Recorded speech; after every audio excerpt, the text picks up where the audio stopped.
ìṣe orí àtàṣàyàn ọ̀rọ̀ ìbéèrè tí máa jáde lọ́lọ́kùnrin òjọ̀kan ọmọ Yorùbá àtàtà káàkiri àgbáyé ó yá kájọ máa kẹ́kọ̀ọ́ kájọ máa kọ́ gbọ́ngbọ́n lórí ètò tí àwọn kan fún gbé kalẹ̀ lórí YouTube onídèmọdè Authentic Yorùbá TV lẹ́yìn tí máa rí lò àwọn kòkòrò onídèmọdè ta ló ní túbọ̀ tó tí ó dáhùn ìbéèrè gbogbo ńlá ìpàdé lórí ètò onídèmọdè kájọ máa fojú lóúnjẹ àyẹ̀jẹ̀ lórí YouTube channel Authentic Yorùbá TV láti ìgbàdégbà.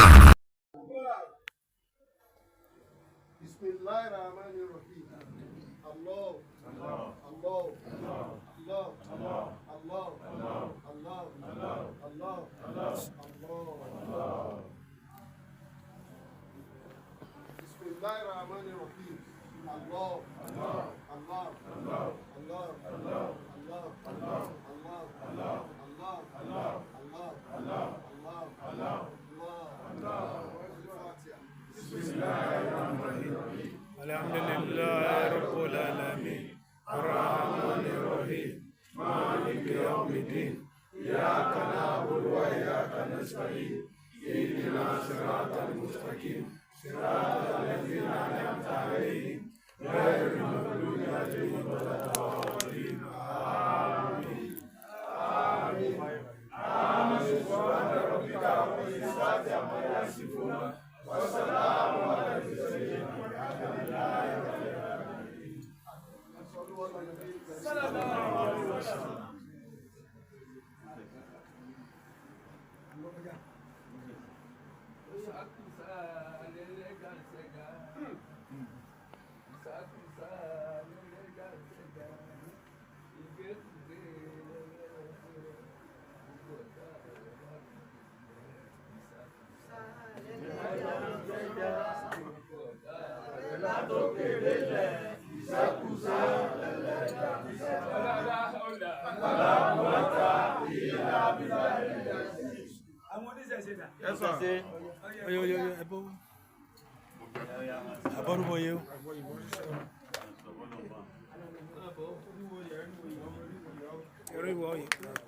Eriwo sì pé kábíyèsí o kábíyèsí o kábíyèsí o bàbá yèyé.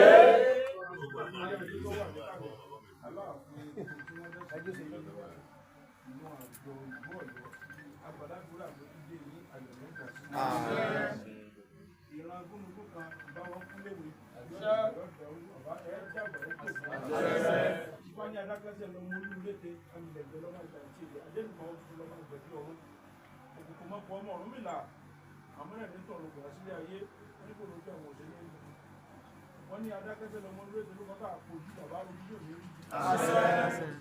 Àmì lẹ́gbẹ́ máa jẹ́ àǹtí lórúkọ tá a fi ẹsẹ̀. Àwọn kan wọ́n lọ tí wọ́n ti pa wọ́n. Àwọn kan lọ tí wọ́n ti gba ojú wọn. Wọ́n rárá yín lẹ́gbọ́ orí ní bàbá kò ní kò fún ẹ. Adébùmá orúkọ máa gbọ́dọ̀ wọn là á kówó. Bàbá owó ìlú wọn yín. Ọmọkùnrin ọdún là á forí orí yóò ní ìlú. Ìfọ̀ ní sẹ́ máa ń dábọ́ lórí ilé tẹ́ ń gbàgbọ́ lẹ́yìn àti ìgbẹ́yìn bàbá ẹ̀ ní gbẹ́yìn nìkan ní. Gbogbo àwáwà mi ná àgbọ̀ládùá lórúkọ náà nǹkan rere ànígbẹ́yìn bẹ́ẹ̀. Asúre fún ọlọ́lá jùlọ wa gómìnà wa Mákindé wọ́n tó wọ́n dá àìmọ́ṣe lójúmọ̀ ìlú kọ́dé. Ìfọ̀ ní ayọ́yọ́ gba ẹ̀rọ fún òkú ìfọ̀ fún ẹ̀kọ́ rẹ̀ mú yọ̀yọ́ra. Àwọn tá a mú yọ̀yọ́ra ọ̀rọ̀ ayọ̀ lọ́ba wa. Àlejò kéré tó kò ní kàn wá. Ìfọ̀ ní abínimọ̀jẹ́gbà tí ìmọ̀jẹ́gbà tó wà fún ìfọ̀ ẹ̀kọ́ tuntun fọ́ ọ̀rọ̀ kan yọ́nà abẹ́jọba káwọ́ tán. Ibá ní akérèmọ̀jẹ́gbọ́n àti ìmọ̀jẹ̀gbọ́n wọ́n ní sọgbẹ̀ tó wọ̀ tó bá ti bẹ̀ ara kì í tó ní mọ́ oníkùn ní oníkọ́ ní ara ọ̀gbọ́dọ̀ ní wá. Àwọn ọ̀gbọ́dọ̀ rí nira ìran ọ̀gẹ̀dẹ̀ ìsunkún àti ìdẹ̀ ara ọ̀gbọ́dọ̀ ní wá o. Ara ò ní ní yín láàárọ̀ ní ní yín lọ́sàn-án ní ní yín lálẹ́ ní òkú ẹ̀jẹ̀ náà tẹ́wọ́.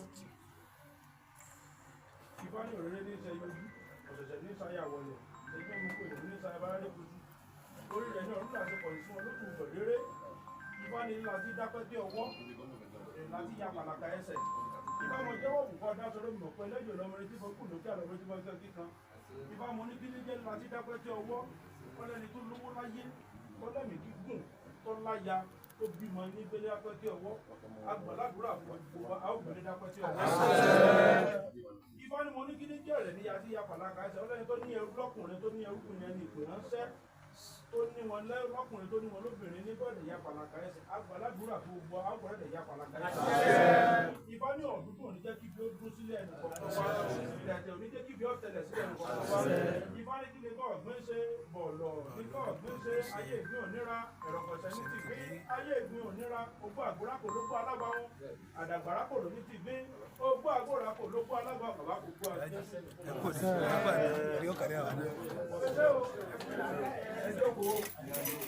Akọ̀wé ìgbìmọ̀ ẹ̀ka alágbọ̀ ẹ̀jẹ̀ kí Yes, sir.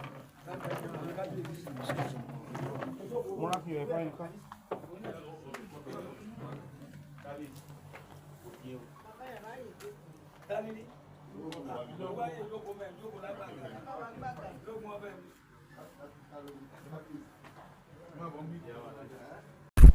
ẹlẹ́lẹ́ alárẹ̀ ìjọ ọ̀sá mo kí gbogbo ọmọ Yorùbá jákèjádò àgbáyé Yorùbá ní bàbá wọlé inú ilé kan ìyáálé nílà àkọ́kọ́ kí ẹlẹ́gbẹ̀rin ìgbà kan ló kí gbogbo Ọ̀yọ́ ọmọ Aláàfin ìjọsẹ̀ pàṣẹ kẹrẹmọdé ọmọ Àtìbà ajíṣe bí Ọ̀yọ́ làárí o Ọ̀yọ́ ò lè ṣe bàbá ẹnìkan kan ẹ kú oríire o tó bá tuntun ọba Abimbola Owoade ìgbà kábíyèsí yóò tù wá lára kábíyèsí ọba Abimbola Owoade wọ́n ti bọ̀ Pá-Àṣẹ lónìí wọ́n dẹ̀ gba sàbùké certificate of office látọwọ́ gómìnà ìpínlẹ̀ Ọ̀yọ́ onímọ̀ ẹ̀rọ Ṣèyí Mákindé lágbára Ọlọ́run ọ̀pá àṣẹ tẹ́ gbà ẹ fi darí ìlú sọ́nà tọ́tọ́ kábíyèsí adé apẹ́ lórí bàtà pẹ́ lẹ́sẹ̀ ẹsẹ̀ ọba jẹ kó pé àwọn olùdó òṣìṣẹ́ ìgbópẹ́ òrùkẹ̀rẹ́ ọ̀jẹ̀ títí tí ọ̀jẹ̀ dọ̀kẹ́ni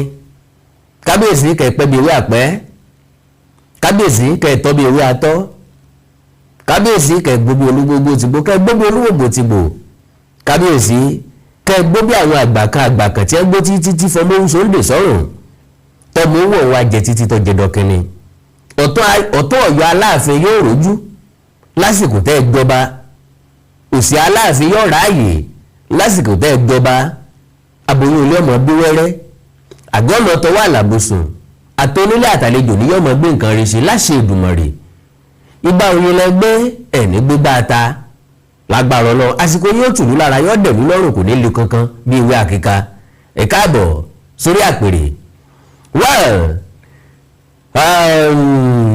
tíjọ́ tayọ̀ ní ṣèdè ṣẹ̀kẹ̀rẹ̀ bá wọn ròde ìbànújẹ́ lẹ́yìn tí kábíyèsí gba sàtífíkẹ́ẹ̀tì tán lẹ́yìn ọ́fíìsì gómìnà tíjọ́ tayọ̀ tó ní taro ti ṣẹ̀kẹ̀rẹ̀ ni wọ́n fi kí wọn káàbọ̀ sóde Ọ̀yọ́ á ṣàfihàn àwọn fídíò dáadáa ṣùgbọ́n ẹjá kọ́kọ́ fàwọn òye díẹ̀ yí àwọn èèyàn kan nígbà tí píkṣọ kábíyèsí jáde tí wọ́n ti gbọ̀ Pá-Àṣẹ lẹ́nìkan ti sẹ́ndì mẹ́sẹ̀jì kan sí mi pé láì ṣètùtù láì wọ̀ pè bí kábíyèsí ti gbọ̀ Pá-Àṣẹ wọn ò mọ bí wọ́n ṣe ń ṣe lásìkò táyé di ayé pé gómìnà ìpínlẹ̀ ìní máa ń fún kábíyèsí ní staff of office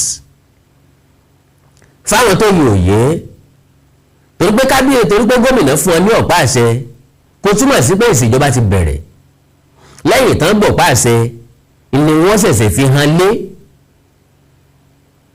ní àwọn Ọ̀yọ́mèsì ṣẹ̀ṣẹ̀ fi hàn lé ní gbogbo àwọn ìjòyè Ọ̀yọ́ ṣẹ̀ṣẹ̀ fi kábíyèsí hàn lé pé kábíyèsí wà rèé o because ó ti gbọ̀ Pá-Àṣẹ látọ̀dọ̀ ìjọba ìyẹn túmọ̀ sí pé ìjọba ti fọwọ́ sí ọ̀dẹ̀ ti fún ọ ní go ahead pé ètò tó kù lè bẹ̀rẹ̀ bí gómìnà bá ti fọwọ́ sí ètò tó èèyàn bá ṣe kò ní túmọ̀ torí pé gómìnà lè dé lọ́la kó sọ wípé àwa la sọ pé ha ni ó ti di bí nìsín gbogbo nǹkan ló wà létò now nítorí lára àwọn gómìnà ilẹ̀ Yorùbá nìsín ni pé wọn ò lu àmì fàágùn fún mọ́ wọn ò ṣẹ̀ṣẹ̀ pẹ́ kì í ṣègbà tó bá ń gbadé ni wọ́n ẹ̀sẹ̀ wá fún lọ́pàá àṣẹ mọ́ pápápá ní fáwọ́kì ti ń ṣe pápápá tí wọ́n ti sọ̀rọ̀ náà ni ti ń múlẹ̀ lílé tó túmọ̀ sí wípé Ọ̀yọ́ ti dọ́lọ́ba òye àná là ń sọ wípé Aláàfin elect ṣùgbọ́n látòní lọ ìlú Ọ̀yọ́ ti di ọlọ́ba sẹrímọ́nì lélẹ́yìí tó kù ń bẹ̀ now fáwọn tó sọ pé láìsí pèbí láìsí nǹkan ìpèbí máa wáyé ṣùgbọ́n báyìí ni wọ́n ṣe é ṣe nígbà tó tí kábíyèsí gbọ̀ Pá-Àṣẹ pípadà tó padà sílé oríṣiríṣi àwọn èèyàn máa kí ọba kó tó di pé yọ wà ní ìpèbí inú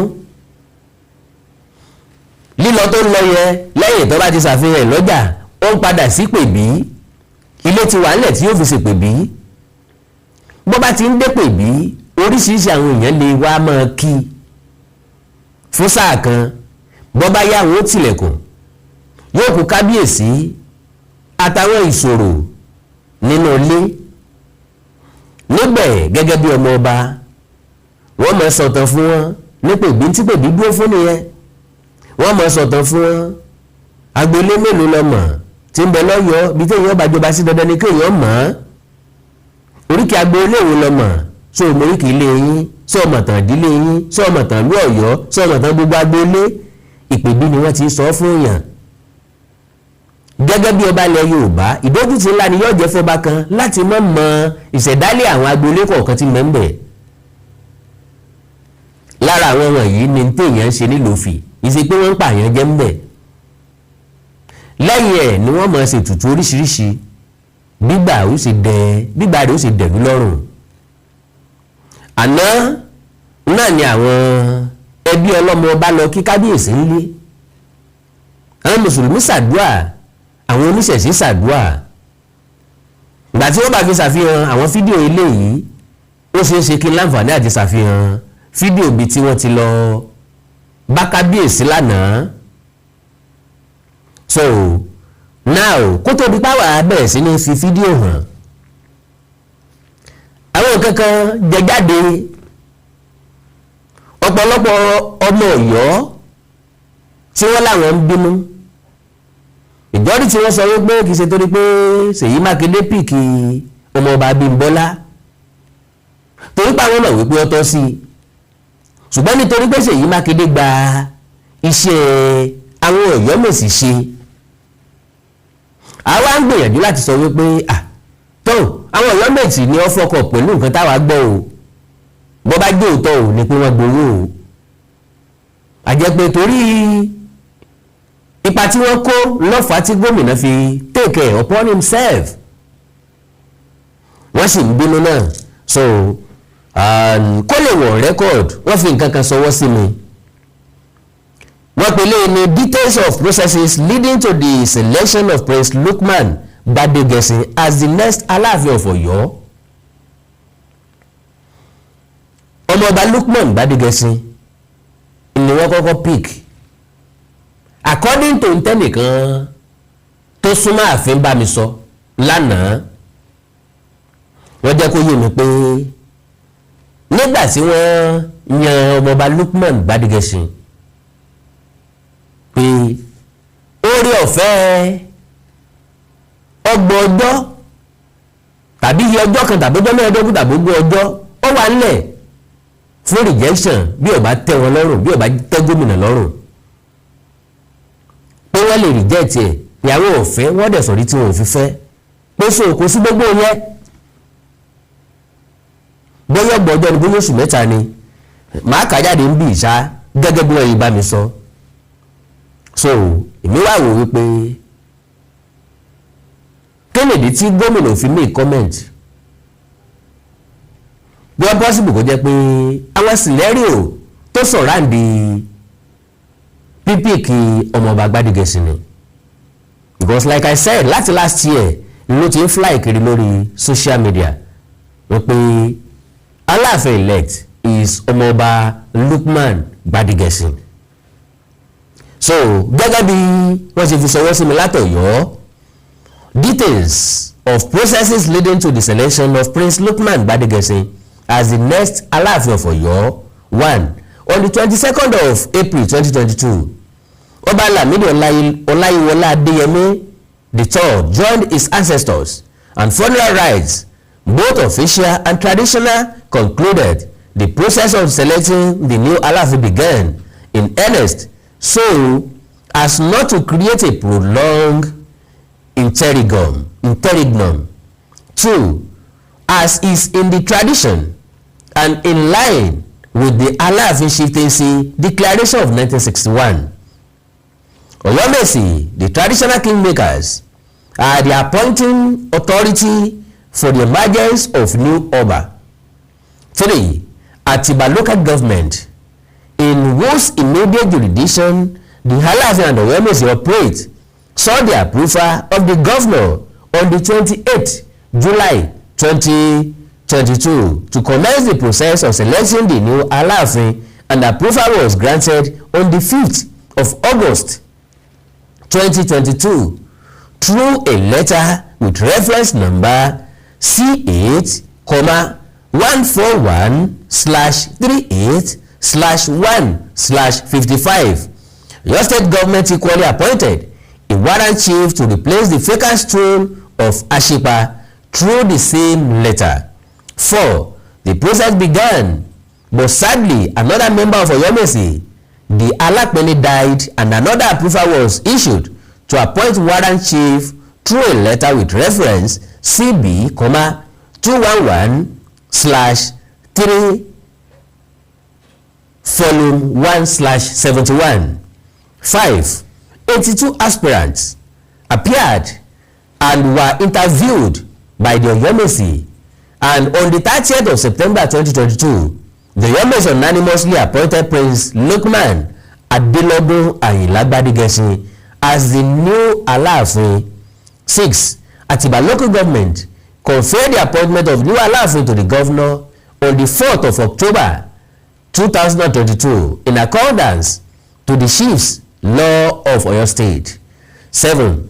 The Chief's Law of Oyo State provides in section 20 and subsections thereof that a dissatisfied aspirant or a ruling house should present a petition to the governor within 21 days of the receipt of a new Aláàfin appointment by the governor.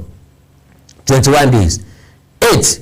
There was no petition to the governor as required by the Oyo State Chief's Law, but one of the aspirants dissatisfied with the process approached Oyo State High Court, sitting in Oyo Judicial Division. 9. Law Ekojabo 7 ni wọ́n ṣe mistake number. The satisfied aspirants made the governor, Attorney General of Oyo State, Commissioner for Local Government and Chieftaincy Affairs, and all member of Oyomesi, 7 in number. The defendants in the suit, the governor, as represented by the Director of Civil Litigation, stated before the court that he received no petition from either the aspirants or a ruling house within 21 days and could thereof not be dragged before the court, as the certified aspirant did not observe the conditions precedent before approaching the court. Ilé ìlọ ẹ̀kọ́ jẹ́ 10. All the defendants as enumerated, but number 8 not VC, not to VC, in paragraph 7 above successfully defended the process before the court, and the court on the 19th of December 2022 agreed with defendants in its judgment that the conditions precedent were not observed before coming to court, and thereof they declared the process valid and illegal. 9. Right, really no record yet 10. I know, okay?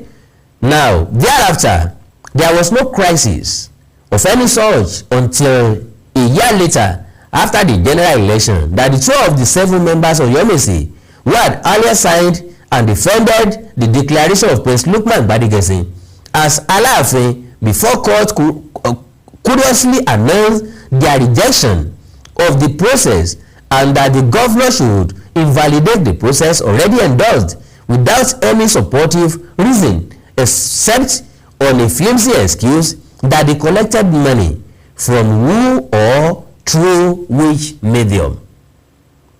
So ẹ ti gbọ́ báyìí nìṣẹ́ o pé wọ́n gba owó pé àwọn gbowó pé lọ́wọ́ ta náà ti gbà á, ọ̀nà wo ni wọ́n gbà gbà á. We are coming back on that. Another one, surprisingly, the governor seems to be supporting the view expressed by the 2 of the 7 Oyomesi members, we have this suspicion because of the roles of the Ministry of Local Government in the ongoing litigation between the Oyomesi and the EFCC. The question arising from the totality of the above are 1. No official petition is sent to the governor either by the satisfied aspirants or a ruling house within 21 days. Even the 2 members of Oyo State who are now trying to sing a new song did not write to the governor officially because the chief's law does not provide them with a locus to complain. So even if there is any irregularities, none of Oyomesi must complain or take any action. Okay. 2.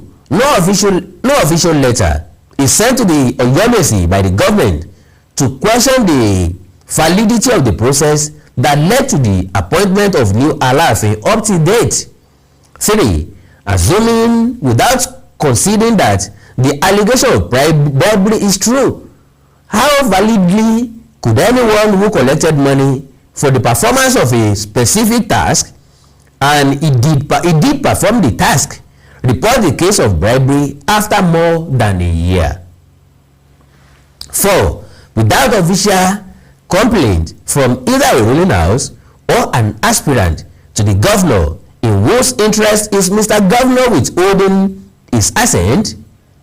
We respectfully feel that as our governor is under obligation to protect all interests involved in any matter before him without any form of bias. 5. The Aláàfin chieftaincy declaration provides that a candidate with majority among the kingmakers shall be proclaimed the Aláàfin. There are 5 living members of Oyomesi. Out of 5, only 2 are complaining. The 2 warrant chiefs appointed by the government joined the majority to make it 5 against 2. Why is the opinion or complaint of 2 superior to the majority of 5? On the 10th of January 2025, the governor announced a name different from the name submitted by the kingmakers. This is in clear violation of customary law as codified by Aláàfin of Oyo Chieftaincy Declaration of 1961, which puts the sole authority to summon a meeting to select Aláàfin on Bashorun of Oyo. The particulars of breach of the law are as follows. 1. There is no official complaint of bribery either by unsuccessful candidate or a ruling house to the governor as required by Oyo State Chief Law in Section 20 and subsection thereof. 2. No official communication to the kingmakers to inform them whether their selection has been approved or set aside. The governor decided to use unofficial means to indicate or suggest the appointment has been set aside. 3. An unsuccessful candidate had gone to court to challenge the kingmakers over their failure to use Ifa, and the court in its ruling of 15th December 2025 declared that since the customary law guiding the selection of Aláàfin has been codified in Aláàfin Chieftaincy Declaration of 1961 and there is no provision for consultation of Ifa oracle therein, it is illegal to bring Ifa into the selection process of new Aláàfin. In a viral video, Professor Owoade Abimbola claimed the governor engaged him to consult Ifa oracle in the selection of new Aláàfin against a subsisting ruling of the court. 4. No single member of Oyomesi is suspended, removed, or had died, yet the governor usurped their powers, convened a meeting, and appointed someone as a king. Now, ohun tí wọ́n fi sọwọ́ sí mi láti Ọ̀yọ́ Aláàfin lọ ojú pàṣẹkẹrẹ mọ́dé ọmọ Àtìbà lélẹ̀ ìtọ́jà wípé ó kọjá agbára tèmi, ṣùgbọ́n tí mo bá kà á mo rórí apá kan dá kan sí. tí mo ń bí àwọn èèyàn nú tí wọ́n fi máa ń gbégbèsè tìpátìkókò ni pé ká má jẹ́ kí voice wọn jáde. So bí mo ṣe ń celebrate ní Aláàfin ni mo gbọ́dọ̀ take ọ̀rọ̀ yìí seriously and again láti jẹ́ kẹ́ ẹ mọ odi kejì.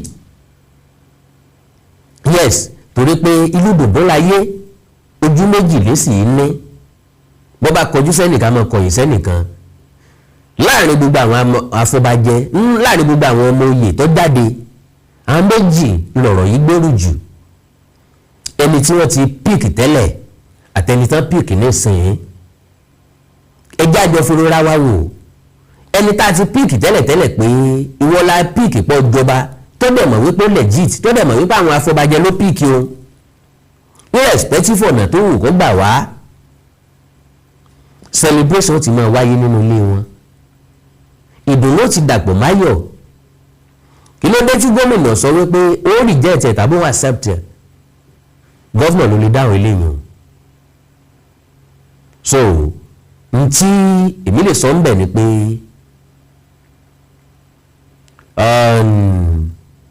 kò sẹ́ni tó lè sọ fẹ́ nìkan pé kọ́ mọ̀ gbégbèsè òfin.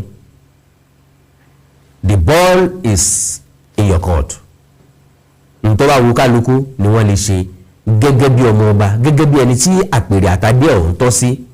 Having said that, mo wúlẹ̀ kan mo ní àsìkò celebration la wà yìí bílẹ̀ ayé tèmi ṣe rí nìyẹn o. Bí ọ̀rọ̀ bá ṣe lọ bẹ́yẹ bá ṣe fò lèmi ò ṣe sọ̀kò rẹ̀. Á wo àwọn fídíò ìgbọ̀pá àṣẹ yẹn àti celebration yẹn ní sísẹ̀ntẹ̀lé ẹ fún mi ìṣẹ́jú méjì. God bless you.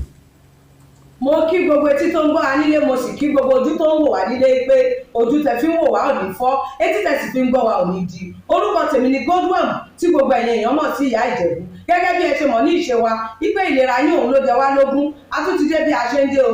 Gbogbo ẹ̀yin tí ẹ ní ìṣòro tó jẹ́ pé ọkùnrin tó dàbí obìnrin nínú ilé, ọkùnrin tí ò lè ṣojúṣe pẹ̀lú ìyàwó ẹ kàn sí iléeṣẹ́ Godwin. Ẹ̀yin tó jẹ́ pé pépà lẹ máa kà lálálẹ́ ẹ má ka pépà bò ẹ kàn sí wa. A ní pákéjì oríṣiríṣi fún yín, a ní 3-in-1, a ní 2-in-1 fẹ́yìn ọkùnrin tó lè jẹ́ kẹ́ tó máa jẹ́ kẹ́ ṣe bó ṣe yẹ kẹ́ ṣe. Bákan náà ni ìṣòro tí a ń pè ní arthritis yìí ó ń ṣọkùnrin ó ń ṣobìnrin, orúnkún ríro, ìbàdí ríro, ọrùn ẹsẹ̀ ríro, ẹlòmíì ó lè jẹ́ osteoarthritis lónìí, ẹlòmíì rheumatoid arthritis, ẹlòmíì ìdẹ̀rẹ̀ kò ní lè bẹ̀rẹ̀ mú nǹkan lẹ̀, ẹlòmíì ò lè bẹ̀rẹ̀ kírun, ó ṣeé ṣe kó jẹ́ sciatica ni, ó ṣeé ṣe kó jẹ́ lumbar spondylosis ni, ẹlòmíì ìdẹ̀rẹ̀ arthritis ni. Tó bá ti di pé ìbàdí ń ro ẹ̀ ò lè bẹ̀rẹ̀, ẹlòmíì orúnkún ríro, ẹlòmíì ẹsẹ̀ á máa gbóná, ẹlòmíì àpapọ̀ rẹ̀ á máa gbóná, ẹlòmíì ẹsẹ̀ á máa gbọ̀n, ẹlòmíì ara á máa tá, orí á máa tá, àpapọ̀ ara máa tá, ẹ kàn sí iléeṣẹ́ Godwin ìyá Ìjẹ̀bú. Ẹlòmíì ò lè fojú ọwọ́ ẹ̀ báyìí, gbogbo ọwọ́ á máa ró, gbogbo ẹ̀yin tẹ́ tí ń lò náà ẹ máa jẹ́rìí sí, ẹ kàn sí iléeṣẹ́ Godwin ìyá Ìjẹ̀bú. Bákan náà ni àwọn èèyàn tó ń tọ̀ ìtọ̀ àtọ̀jù yìí ó ṣeé ṣe kó jẹ́ pé prostate enlargement ni. Fún ẹ̀yin ọkùnrin tẹ́ ti lé lọ́mọ 40 ọdún tẹ́ bá ní prostate enlargement ẹ lè máa tọ̀ léraléra, ẹlòmíì ò lè rí tọ̀tọ̀ rárá, ẹlòmíì ìdẹ̀rẹ̀ tó bá fẹ́ tọ̀ á máa ní ìrora, ẹlòmíì ìdẹ̀rẹ̀ kó tó débi tó máa tọ̀ sí ìtọ̀ ìtì máa jábọ́. Ṣùgbọ́n obìnrin ní a máa tọ̀ léraléra kó tó débi tó máa tọ̀ sí ìtọ̀ ìyá ti máa jábọ́. Ó ṣe é ṣe kó jẹ́ weakness of bladder làwọn ní, àbí kó jẹ́ infection, àbí kó jẹ́ diabetes insipidus tí a mọ̀ sí àtọ̀gbẹ. Ìyẹn náà lè fà á ká máa tọ̀ púpọ̀ jù. Ẹ kàn sí iléeṣẹ́ Godwin ìyá Ìjẹ̀bú. Èyíkéyìí tó lè fà á kẹ́ ẹ máa tọ̀ púpọ̀ jù ara iṣẹ́ wa ni, lára iṣẹ́ tèmi jogún látọ̀dọ̀ bàbá mi. Àtọ̀jú yín gbogbo ẹ̀ ó sì padà sí àyè ẹ̀ bó ṣe tó àti bó ṣe yẹ. Bákan náà ni àwọn tó ní hepatitis ooru inú ẹ̀dọ̀ ni.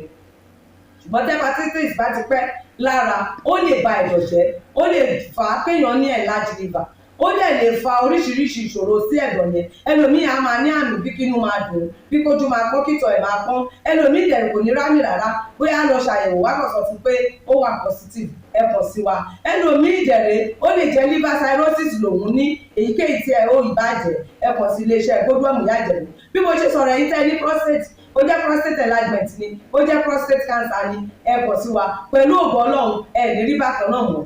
mo ti sọ fún yín gbogbo ìṣòro yòówù kẹ́ni ewé àti gbòǹkan mélé tí àwọn bàbá wa ń lò láyé àtijọ́ tá a ti gbé kalẹ̀ lọ́nà ìgbàlódé tó sì ṣe bẹbẹ lágbára òun là ń lò fún ọmọdé àti àgbà ẹ kàn sí wa ẹ ní kábàámọ̀ pẹ̀ ṣe bẹ́ẹ̀ ẹ̀rọ ìbánisọ̀rọ̀ mi ní 080-330-34777 080-330-34777 ẹ bá wà lamẹ́ríkà kẹ́ ẹ wà ní Spain kẹ́ ẹ wà ní UK ibikíbi tẹ́ ẹ bá wà ó jẹ́ Canada ni ó lè jẹ́ Port Harcourt ni ó jẹ́ Abuja ni ibikíbi tẹ́ ẹ bá wà ẹ kàn sí iléeṣẹ́ Godwin Ìyá Ìjẹ̀bú ẹ bá mi sọ̀rọ̀ lórí WhatsApp ẹ lè pè mí ẹ lè fi voice note lẹ̀ ẹ lè fi message lẹ̀ lórí WhatsApp máa dá yín lóhùn ó ṣe tó àti bó ṣe yẹ gbogbo ibi tẹ́ ẹ bá wà lè gbòógì wá máa dé ẹ sì ní kábàámọ̀ pé ẹ kàn sí iléeṣẹ́ Godwin Ìyá Ìjẹ̀bú ẹlòmíì apákan ara ẹ̀ á máa kú kí ló ń fà tápákan ara fi ń kú ẹ kàn sí wa ẹ máa mọ̀ ẹlòmíì ọrùn àdédé máa steve ẹlòmíì àyà ló máa dùn ẹlòmíì ẹ̀gbẹ́ ló máa dùn ẹlòmíì á máa wúkọ́ ó lè wúkọ́ kókó ti wà lẹ́nu ẹ̀ tipẹ́tipẹ́ tí ò sì ní lọ ẹlòmíì ìjẹ̀lẹ̀ ó máa ní ìṣòro àti breathe in oxygen breathe out carbon dioxide àwa máa ní ìṣòro á máa ní kàtà gbogbo ìgbà kí ló ń fà ó ṣeéṣe kó jẹ́ asthma ni ó ṣeéṣe kó jẹ́ bronchitis ó lè ṣeéṣe kó jẹ́ pneumonia cough ìwọ ní tó bá ti kàn sí wa èyí tó bá jẹ́ nú ẹ̀ ló máa dìtámì irú egbògi tá a nìkẹ́ra láti lè ṣe wa ẹ ṣe mọ̀ mo ti sọ fún yín o ẹ̀rọ ìbánisọ̀rọ̀ wa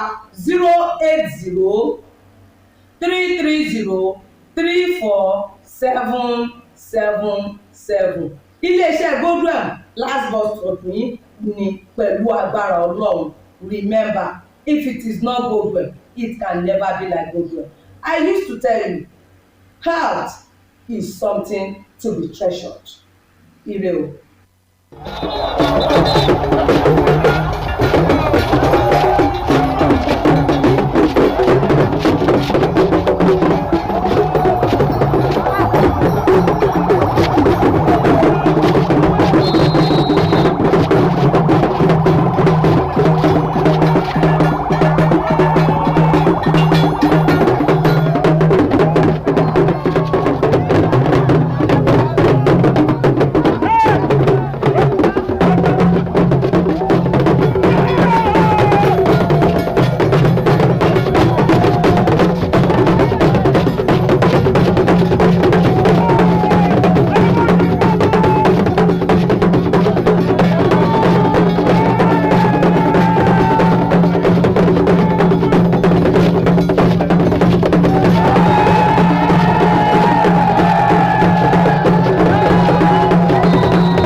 káàbọ̀ padà ìlú Ọ̀yọ́ lónìí wọ́n wà nínú ìdùnnú, wọ́n wà nínú ayọ̀.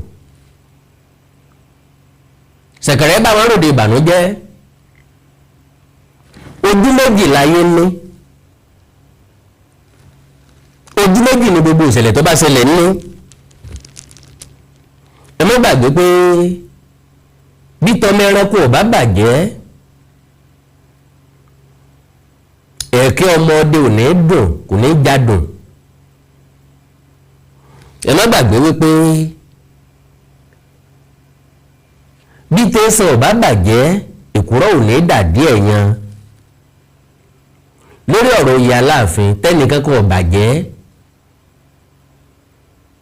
ṣùgbọ́n ìrònú ń bẹ nínú ìdílé kan, ayọ̀ ń bẹ nínú ìdílé kan.